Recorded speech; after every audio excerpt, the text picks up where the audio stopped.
আসসালামু আলাইকুম রহমতুল্লাহ।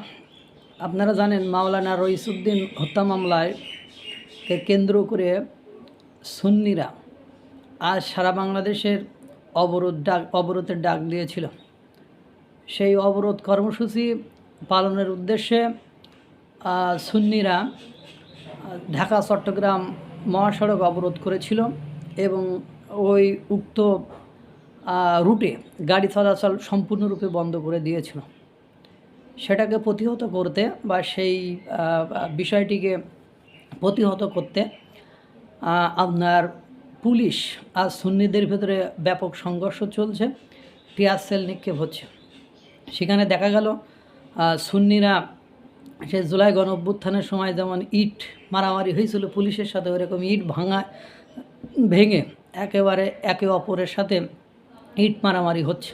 মানে দেশের পরিবেশ পরিস্থিতি বা ব্যাপক একটা খারাপের দিকে গিয়েছে, নিঃসন্দেহে সেটা বলার কোনো অপেক্ষা রাখে না।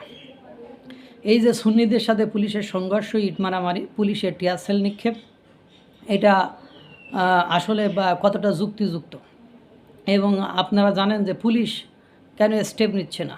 পুলিশ যদি পদক্ষেপ নিত তাহলে এই বিষয়টাতে এত দূর গড়াতো না। এরা তো আজ কয়েকদিন ধরে আন্দোলন করছে। আপনারা জানেন সেদিন রাতে আপনার স্বরাষ্ট্র উপদেষ্টার বাসভবন ঘেরাও করতে গিয়েছিল তারা পুলিশের ব্যারিকেড ভেঙে। এই যে অবস্থা, এই অবস্থায় যদি চলতে থাকে দেশের অবস্থা তো আরও খারাপের দিকে যাবে।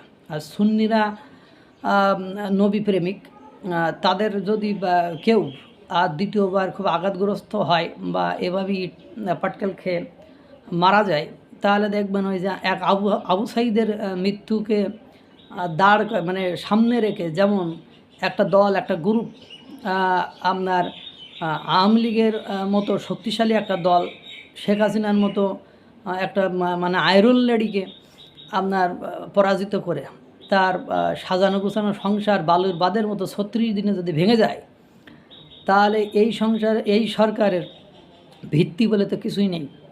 এই সরকার কিন্তু সাস্টেইন করতে পারবে না। আর সুন্নিরা ব্যাপক স্ট্রং একটা সংগঠন, তারা কোনো কাজে লাগলে সেটা থেকে পিছপা হয় না, তারা সেটা শেষ দেখেই ছাড়ে। সেদিনকার মানে টুগেদার ফর গাজা এর যে আপনার কর্মসূচি ছিল, সেটাতে আপনারা দেখেছেন পুলিশের বাধা সত্ত্বেও, সোহরাওয়ার্দী উদ্যানে অনুমতি না দেওয়া সত্ত্বেও তারা কিন্তু তাদের কর্মসূচি চালিয়ে গিয়েছে। এই ইট পাটকেল টিয়ার সেল মারা, এতে করে কিছু গ্রেপ্তার হবে, কিন্তু কর্মসূচির পরিমাণ দেখবেন দিন দিন বাড়তে থাকবে। আর মাওলানা রইসুদ্দিন হত্যা মামলায় অবশ্যই সরকার দৃশ্যত যদি কোনো পদক্ষেপ নিত তাহলে তো এই বিষয়টি এত দূর গড়াতো না। তারা দেখলাম যে সুন্নিদের একটা টিম, তারা কিন্তু সেখানে গাজীপুর গিয়েছিল। আজকে মার্চ ফর গাজা, এই যে গাজার লক্ষ্যে তাদের আজকে যাওয়ার কথা ছিল, সেটাকে হয়তো বা বাধাগ্রস্ত করেছে বা তারা যখন রুটগুলো বন্ধ করে দিয়েছে তখন এই সংঘর্ষে রূপ নিয়েছে। দেখলাম যে পুলিশের সাথে তাদের ব্যাপক সংঘর্ষ হচ্ছে, হয়তো বা কিছুক্ষণের মধ্যে সেনাবাহিনী সেখানে যে উপস্থিত হবে। যে এভাবে যদি চলতে থাকে দেশের পরিবেশ পরিস্থিতি এমনিতে খারাপ, তারপরে আরও যে কত জটিল কঠিন দুর্বোধ্য হবে আল্লাহই ভালো জানে। আল্লাহ তাআলা সকলকে ভালো রাখুক, সুস্থ রাখুক। আসসালামু আলাইকুম ওয়া রাহমাতুল্লাহ।